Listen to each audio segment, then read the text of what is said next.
मां,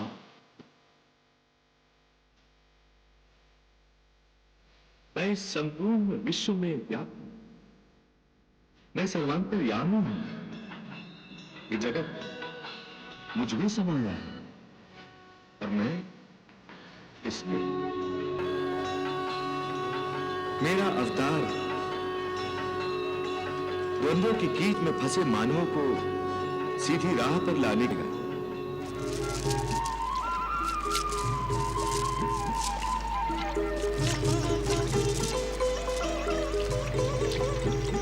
शीघ्र हमें उस पार ले चलो नाविक। वहां आचार्य हमारी प्रतीक्षा कर रहे हैं। रुकिए,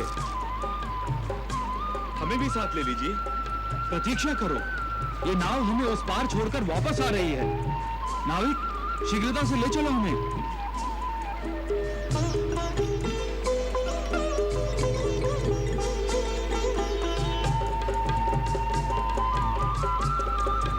देखो बेचारा कैसी ललचाई हुई नजरों से देख रहा है हमें।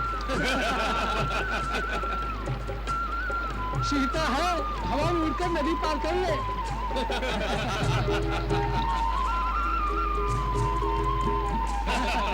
अथवा भागकर लांग जा नदी के जल के ऊपर से।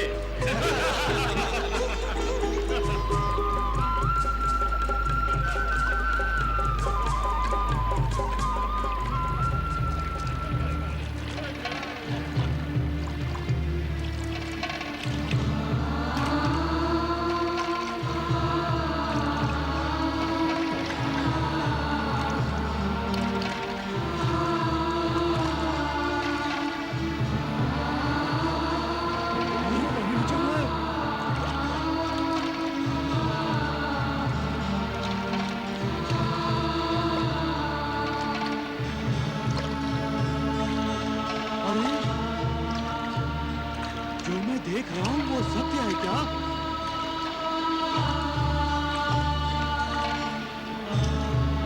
हाँ, वो तो पानी पर चल रहा है।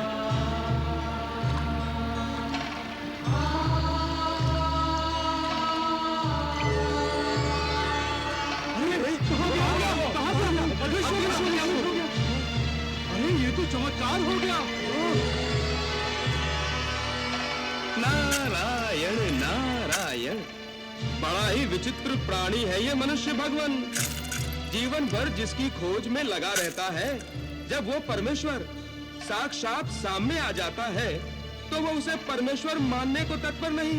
नारायण नारायण। कहाँ है राजा कृतवीर? अपने सैन कक्ष में। आप अंदर नहीं जा सकते।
को कभी वध कर दिया, मेरा भी वध कर देता वो, यदि तुम ना आ जाते। पिताश्री आप?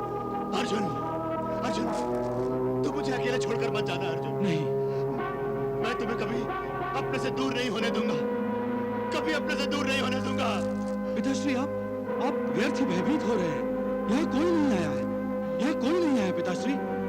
आपने अवश्य कुछ स्वप्न देखा होगा। स्वप्न? हाँ पिताश्री, स्वप्न। ये देखिए, देखिए आपके सैनिक जीवित हैं और वो देखिए आपके द्वार रक्षक, वो अपना परम कर्तव्य निभा रहे हैं पिताश्री।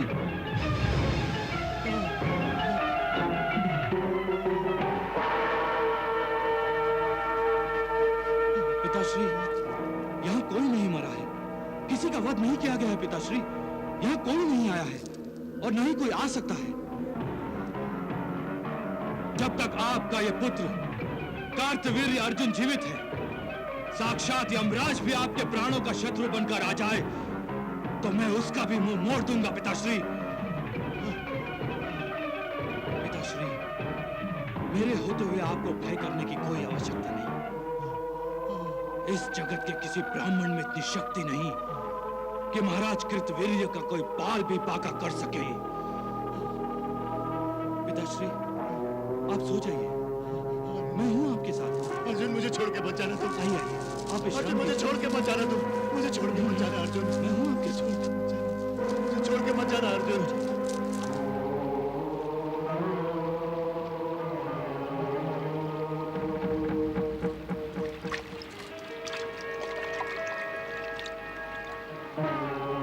अरे, ये तो वही है, यही तो पानी पे चल रहा था।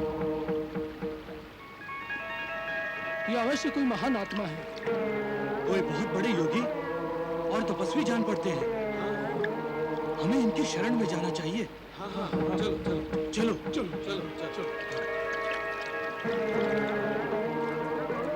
राम गुरुदेव।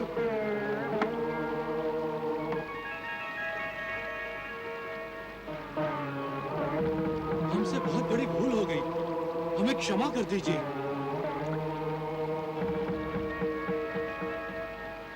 हमें अपनी शरण में ले लीजिए, हमें अपना शिष्य बना लीजिए। आपका तेज बता रहा है आप में अवश्य परमेश्वर का अंश है। हम पर कृपा कीजिए।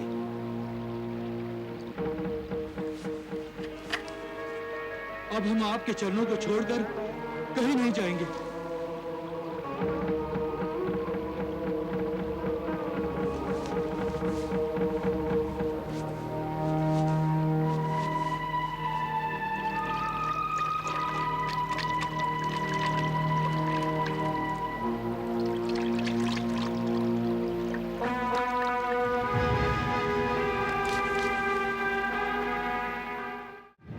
नारायण नारायण। प्रभु, ये नदी में कूद जाने का तात्पर्य क्या हुआ? देवर्षि, दत्तात्रेय ऋषि कुमारों और मुनि कुमारों की अधूरी और कच्ची ज्ञान अवस्था जानते थे। उनमें ज्ञान प्राप्त करने की परम श्रद्धा और सत्य निष्ठा नहीं थी। वो बाह्य स्वरूप और सांसारिकता से ही व्यक्तियों को तोलते थे। अतः नदी में कूद जाने का अर्थ यह है कि दत्तात्रेय उनका गुरुत्व स्वीकार नहीं करना चाहते थे। वे उनसे दूर जाना चाहते थे और संसारियों के हाथ नहीं आना चाहते थे। प्रभु, तो क्या वो ऋषि कुमार और मुनि कुमार भगवान दत्तात्रेय को छोड़कर चले जाएंगे? देखते जाइए देवर्षि, अभी तो देवी लक्ष्मी भी कुछ लीला दिखाएंगी। अच्छा अच्छा अच्छा। देवी लक्ष्मी, आपका प्रादुर्भाव लीलाएं दिखाने के लिए हुआ है। ब्रह्माणी के रूप में आप ब्रह्मा जी की रचना का कार्य पूर्ण करती हैं। रुद्राणी के रूप में आप शिव जी की लीलाओं का संपादन करती हैं। इस समय दत्तात्रेय मेरा अवतार है और आपका आह्वान कर रहा है।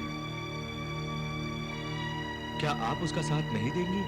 हाँ माता, मेरा मन भी तनिक लालची और लोलुप हो गया है। कुछ और लीलाएं देखना चाहता है आपकी माता। मुझ पर और पृथ्वी वासियों पर उपकार कीजिए और अपनी लीलाओं के माध्यम से हमें ज्ञान और शिक्षा दीजिए।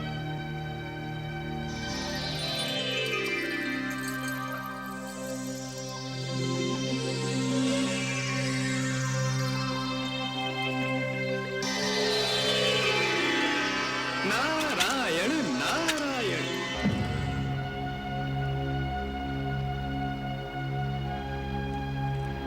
3 दिन हो गए।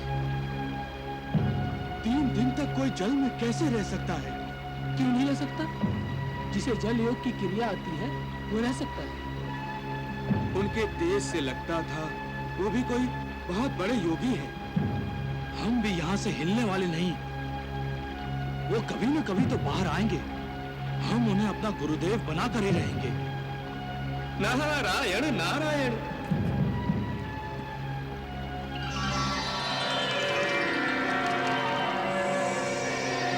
अरे, वो बाहर आ रहे हैं।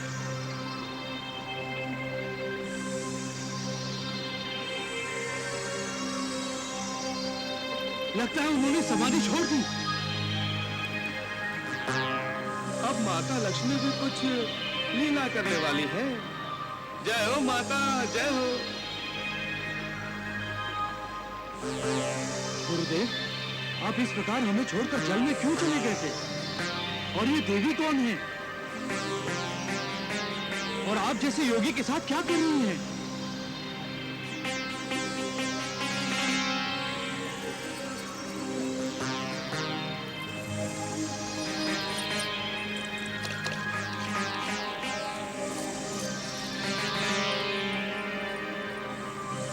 हमें तो अपनी आंखों पर विश्वास ही नहीं हो रहा है।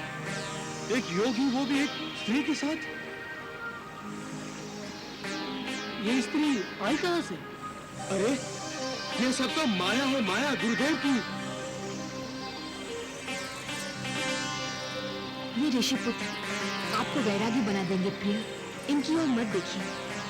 सोचिए, केवल हम दोनों हैं यहाँ पर।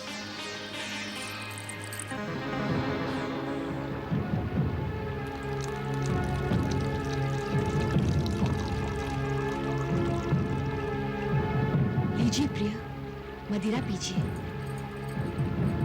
फिर हम विहार पर चलेंगे।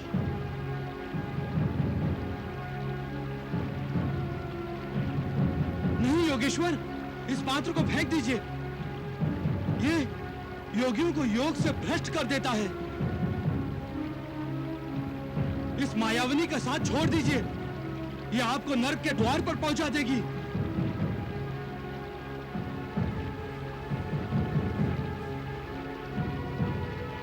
जी जी जी जी जी, सब भ्रष्ट कर दिया।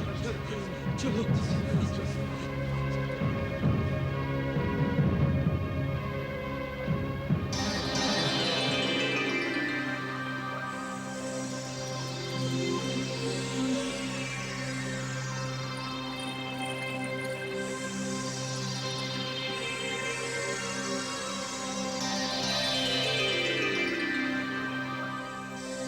देवी महालक्ष्मी, आप आ गई? आपकी आज्ञा का पालन ठीक से हुआ ना प्रभु? देवी, आपकी इस छोटी सी लीला ने मेरे योगेश्वर रूप को बचा लिया। आप धन्य हैं। नारायण नारायण। देखा आपने देवर्षि नारद, जिस तरह कमल कीचड़ में खिलता है परंतु उस पर कीचड़ का कोई प्रभाव नहीं होता, उसी प्रकार संसारी व्यक्ति संसार में रहकर उन पापों से निर्लिप्त रहे तो केवल उसी को सच्चा ज्ञान प्राप्त करने का अधिकार होता है। प्रभु, इन ऋषि कुमारों और मुनि कुमारों की सांसारिक दृष्टि अभी पूरी तरह से लुप्त नहीं हुई है, तभी तो उन्हें ये मदिरा और स्त्री वाले दत्तात्रेय बुरे लगे। इसीलिए दत्तात्रेय उन्हें ज्ञान प्रदान करने के लिए तैयार नहीं हुए। हाँ। इस प्रकार अपनी लीला से भगवान श्री दत्तात्रेय ने ऋषि कुमारों को भ्रमित करने देवी लक्ष्मी की सहायता ली और श्री दत्तात्रेय एकांत में अपना तपोबल बढ़ाने के लिए तपस्या करने बैठ गए।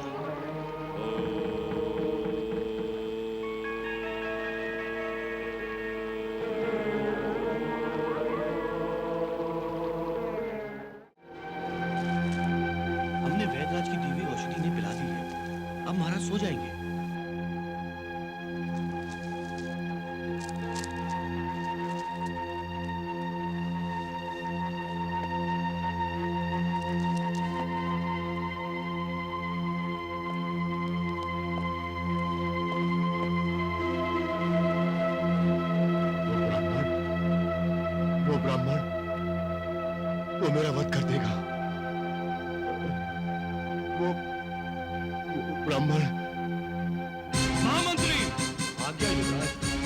अभी जाकर नगरी में ये घोषणा करवा दीजिए कि कल सूर्योदय से पहले पहले नगरी के सभी ब्राह्मण नगरी छोड़कर चले जाएं।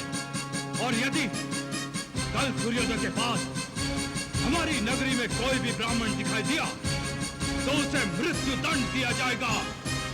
मृत्यु दंड।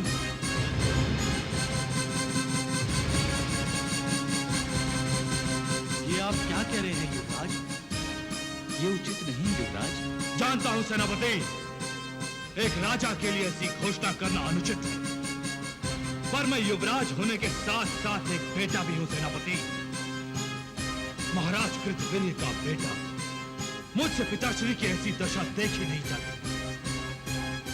उनके मन से मृत्यु भय दूर करने का शायद यही एक मार्ग है। ना नगरी में कोई ब्राह्मण रहेगा और ना ही, और यदि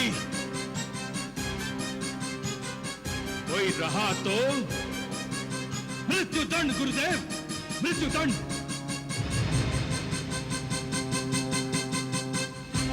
और एक भी ब्राह्मण को यदि मृत्यु दंड मिलने का समाचार पिताश्री के कानों में पड़ जाए तो निश्चय ही ब्राह्मण भय से वो मुक्त हो जाएंगे।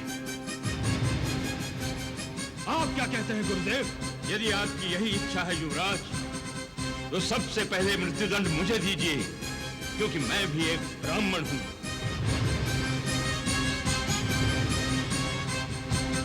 महामंत्री, युवराज की आज्ञा का पालन करो।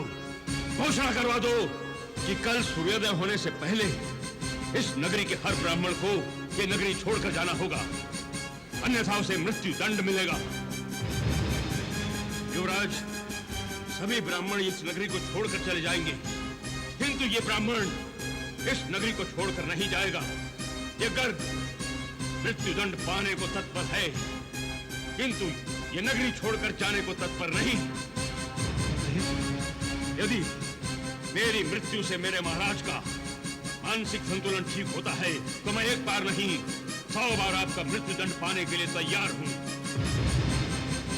महामंत्री को आदेश दीजिए युवराज कि वो ब्राह्मणों को नगर छोड़कर जाने वाली घोषणा के साथ ये भी घोषणा कर दे कि कल सूर्यास्त होने के उपरांत एक ब्राह्मण गर्ग को राजा की आज्ञा का पालन न करने के अपराध में नगर के चौक में मृत्यु दंड दिया जाएगा।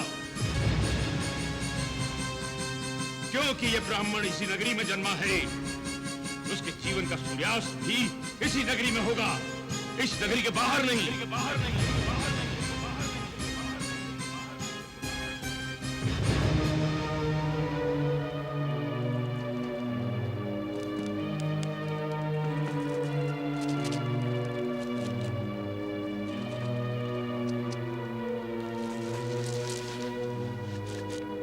मुझे क्षमा करें गुरुदेव,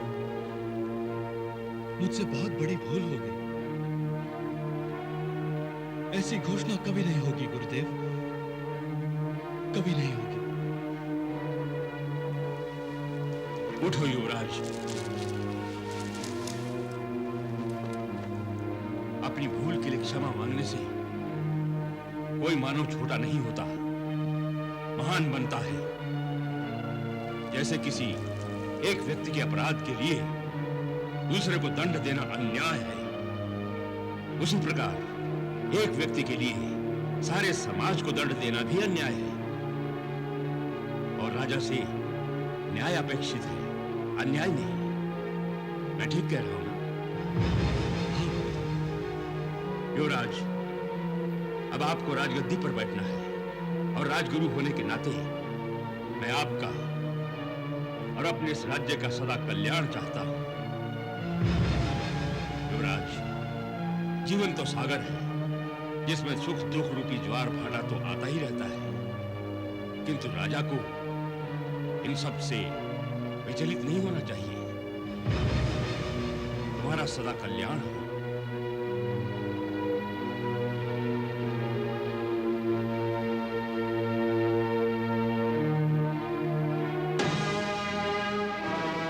राजा से न्याय अपेक्षित है, अन्याय नहीं। मैं अब और अन्याय नहीं करूंगा गुरुदेव। किसी एक के अपराध के लिए किसी दूसरे को दंड नहीं दूंगा। अब मैं उसी को दंड दूंगा जो दंड का अधिकारी है, जिन्होंने पिताश्री को शाप दिया, अब वो मेरे हाथों मृत्यु दंड पाएंगे। महर्षि अत्रि, आ रहा हूं मैं।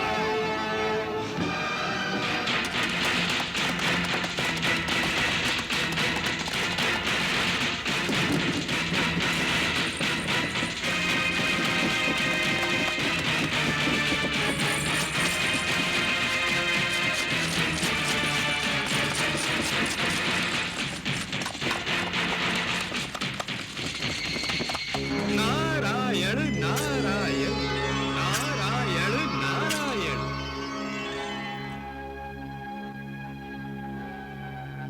प्रणाम देवर्षि। आप? हाँ, मैं तनिक घबरा गया था। मुझसे? तुमसे नहीं, तुम्हारे रथ की तीव्र गति से। वैसे गति तो तीव्र ही होनी चाहिए, चाहे वो जल की हो, वायु की हो, अश्व की हो या अस्त्र की, या फिर दुर्गति की ही गति क्यों ना हो युवराज। नारायण नारायण। युवराज, दुर्गति की गति तीव्र होगी तभी तो वो शीघ्रता से भागेगी और उसके स्थान पर सद्गति आएगी। मैं तुम्हारी सद्गति के लिए भगवान से प्रार्थना करूंगा। हाँ। वैसे युवराज, जहां तुम जा रहे हो और जिस विचार से जा रहे हो, उसे पूरा करने के बाद क्या तुम महाराज कृतवीर को दिए गए शाप का मुंह फेर सकोगे? उसे निष्फल कर सकोगे?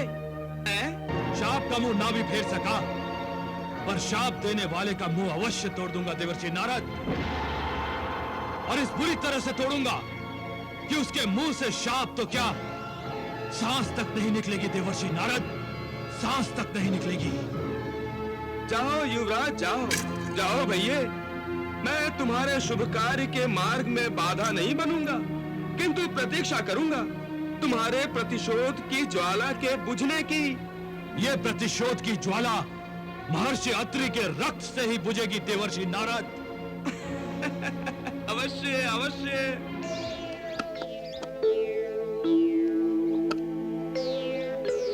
लाओ, पुष्प दो।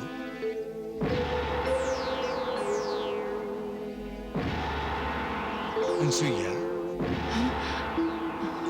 ध्यान कहाँ चला गया?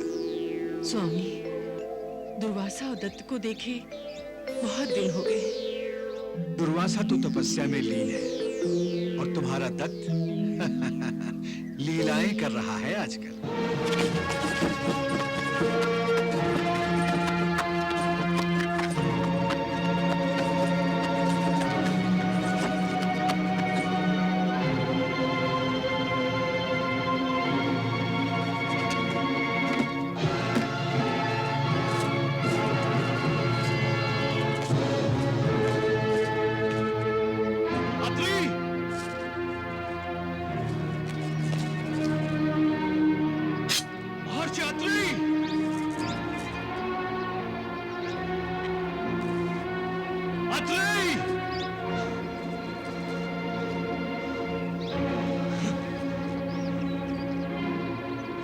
महर्षि अत्रि के आश्रम में अतिथि का स्वागत है।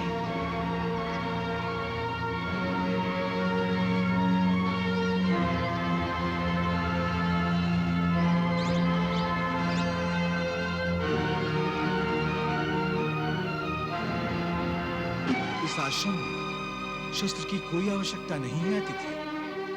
यहाँ शस्त्र का प्रयोग नहीं होता, अतः आप बिल्कुल सुरक्षित हैं। गौतम, आज्ञा गुरुदेव।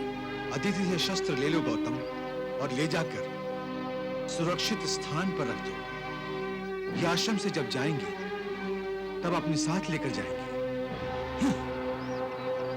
यहाँ आश्रम में पूजा केवल परमेश्वर की होती है, शस्त्र की नहीं। शस्त्र दे दीजिए।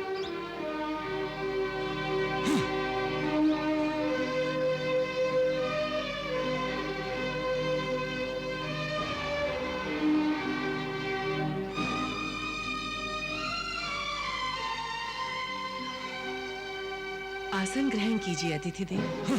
आसन ग्रहण कीजिए।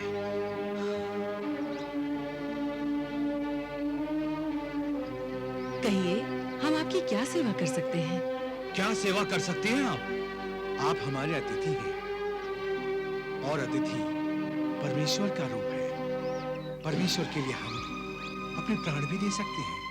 मुझे वही चाहिए। क्या? मुझे महर्षि अत्रि के प्राण चाहिए।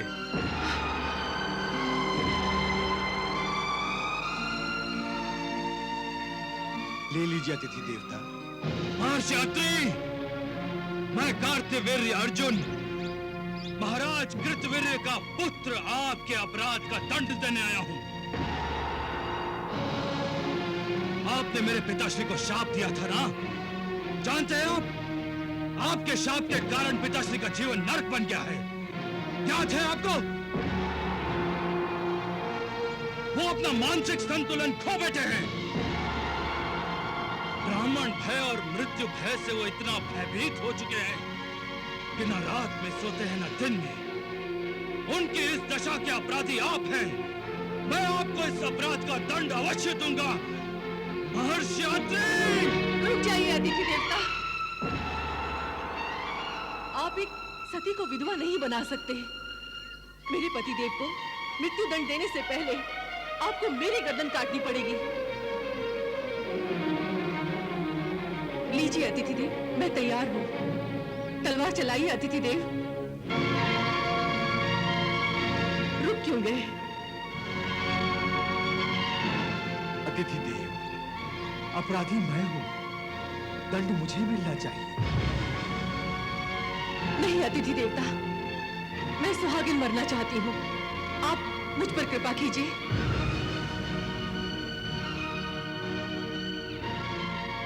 पहले मुझ पर कृपा कीजिए। मुझ पर?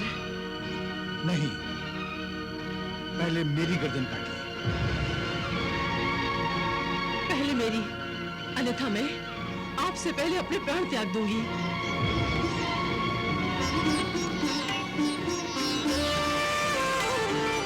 कार्तवीर्य आया यहाँ लेने को प्रतिशोध, त्याग मूर्तियां देख कर भूला वैर विरोध, जागा अंतर्बोध।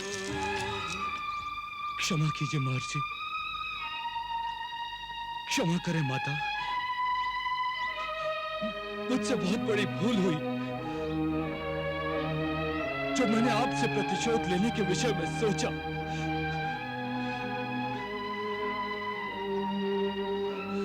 क्षमा कीजिए।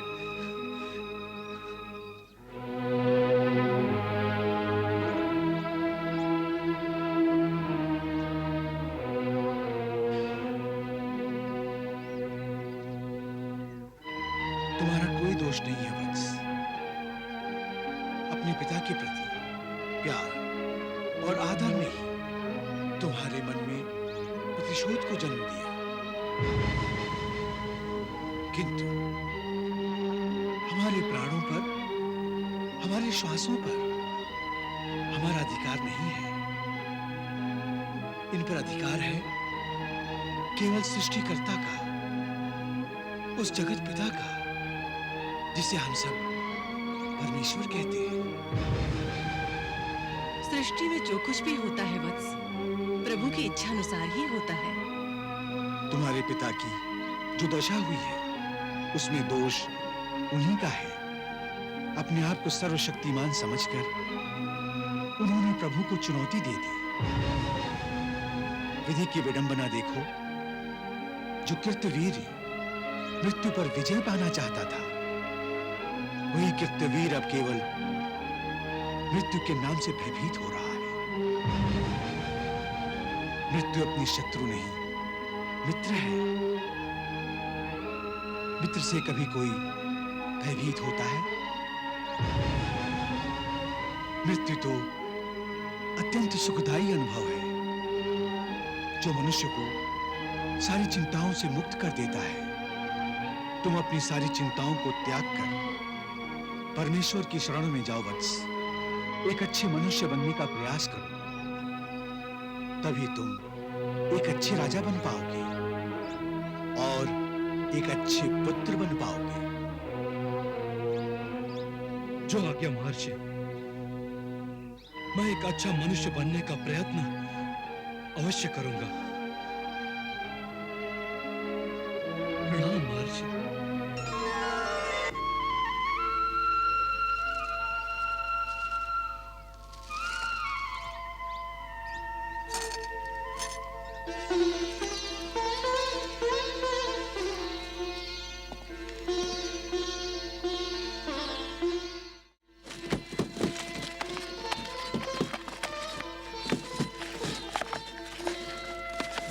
नारायण नारायण नारायण नारायण। प्रणाम देवर्षि। कल्याण वस्तु। ऐ युवराज, अपनी प्रतिशोध की ज्वाला बुझा कर आ रहे हो? नहीं देवर्षि, ज्वाला बुझाकर नहीं, प्रतिशोध की ज्वाला में अपने अहम को जलाकर आ रहा हूं मैं। ये क्या कह रहे हो? ये क्या कह रहे हो युवराज? वो प्रतिशोध? नारायण नारायण। हाँ देवर्षि, मैं जब आश्रम पहुंचा तो अपने प्रतिशोध और क्रोध से जल रहा था, परंतु महर्षि अत्रि ने अपने ज्ञान की ऐसी वर्षा की कि प्रतिशोध और क्रोध दोनों बुझ गए। कितना सत्य कहा था उन्होंने कि हमारे प्राणों पर, हमारी सांसों पर हमारा अधिकार नहीं है, परमेश्वर का अधिकार है। आश्रम जाकर तुम्हारे सारे पाप धुल गए युवराज। अब तुम में दैविक गुणों की उत्पत्ति होने जा रही है। तुम एक महान राजा बनोगे युवराज, महान राजा। देवर्षि, आप अपनी कृपा मुझ पर बनाए रखिएगा। प्रणाम। नारायण नारायण। चलो साथी।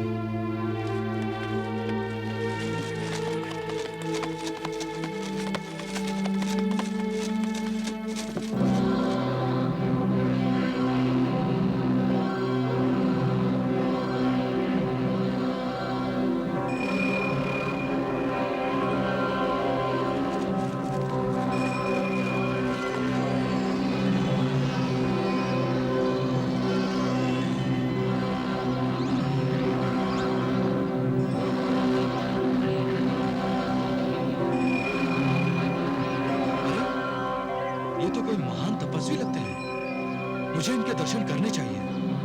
आप यहीं ठहरिए, मैं दर्शन करके आता हूं।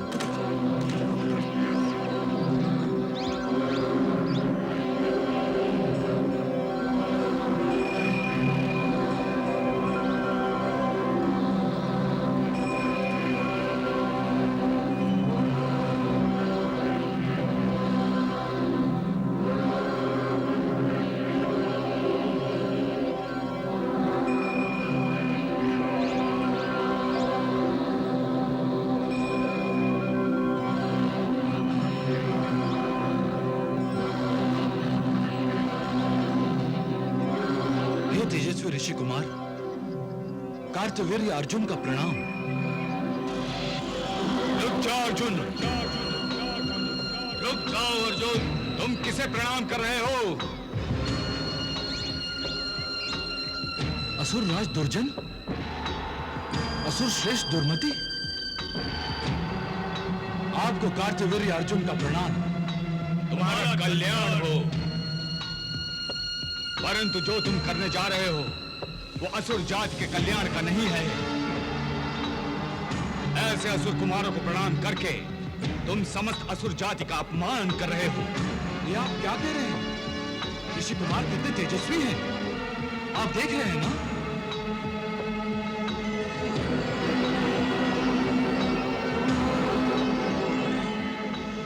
ये तेज हमारा शत्रु है, हम असुर जाति के लिए घातक हैं। तुम्हारे पिता कृतवीर्य ने इसी तेज के कारण अपना मानसिक संतुलन खो दिया और तुम उसी तेज को प्रणाम करने जा रहे हो। तुम तो शाप देने वाले अत्रि ऋषि से प्रतिशोध लेने गए थे ना? क्या हुआ? उस ऋषि ने इसके विचारों का शोध कर डाला।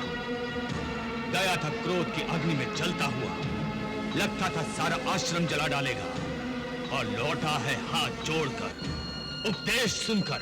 तुमसे कुछ भी नहीं हो सकता कार्तिवीर्य। लौट जाओ अपने पिता की नगरी, लौट जाओ।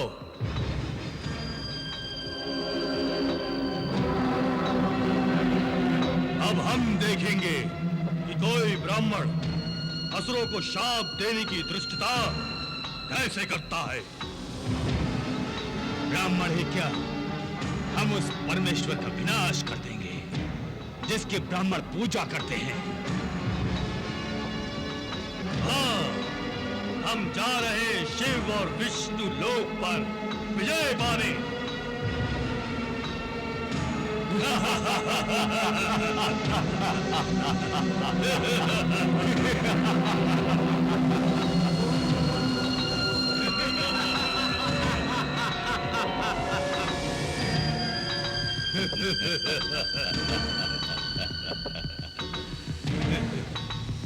दुर्मति, इन तपस्वियों के तपोबल और समस्त शक्तियों का स्रोत शिव और विष्णु ही है ना? हाँ, क्यों? अगर हम इन समस्त शक्तियों के स्रोत का ही नाश कर दें तो? अच्छा विचार है भ्राताश्री। उनकी नाश का अर्थ है तपस्वियों का नाश, देवताओं का नाश, और हम ये नाश करेंगे अवश्य, क्योंकि हम अमर हैं, हम अजय हैं। नारायण, मन बहुत व्याकुल है सृष्टिकर्ता। जो होने जा रहा है मेरी बुद्धि से मानने को तत्पर नहीं है परमपिता। मारे भय के मेरा ये कोमल शरीर कांप रहा है भोलेनाथ।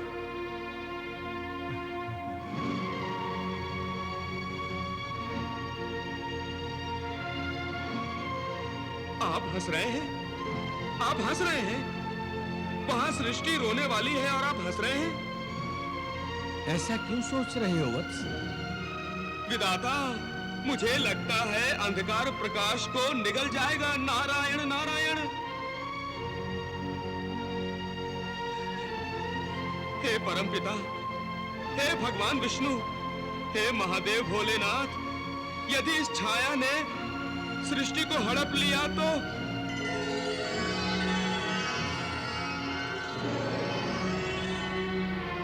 त्रिदेवों, मैं कोई हंसी ठट्टा नहीं कर रहा हूं। नारायण नारायण। वो असुर भ्राता दुर्जन और दुर्मति क्षीर सागर वाली शेष शैया पर सोने की आकांक्षा रखते हैं। वो आपका विष्णु लोक छीन लेना चाहते हैं भगवान भोलेनाथ। वो आपके कैलाश पर भी आक्रमण करने वाले हैं। नारायण नारायण। तप यज्ञ समाप्त हो जाएंगे, पूजा आराधना अपना आराध्य एवं पूज्य बदल लेंगी। नारायण, आपको तो कोई चिंता ही नहीं है। मैं कोई अपना स्वप्न नहीं बता रहा हूं भगवान। आप जानते हैं ना, दुर्जन और दुर्मति अजेय हैं, उन्हें कोई पराजित नहीं कर सकता, कोई विनाश नहीं कर सकता उनका। पितामह ने ही तो उन्हें वरदान दिया है। क्यों विधाता? तुम सर्वज्ञ हो, सब समाचार रखते हो। मैं उनकी तपस्या से प्रसन्न हुआ, इसलिए मुझे उनकी प्रार्थना सुननी पड़ी। ओम ब्रह्मदेवाय नमः। ओम ब्रह्मदेवाय नमः। ओम ब्रह्मदेवाय नमः। ओम ब्रह्मदेवाय नमः। आंखें खोलो वत्स। हम तुम्हारी तपस्या से प्रसन्न हुए, वर मांगो। हे परमपिता परमेश्वर, आप हम दोनों को अमर होने का वरदान तो दे नहीं सकते। आप हमें ये वरदान दे विधाता कि हमारी मृत्यु हो तो केवल शिव शंकर के हाथों, और मृत्यु के समय महादेव कैलाश पर नहीं पृथ्वी पर हो। और महादेव उस समय जागृत अवस्था में ना हो। तथास्तु।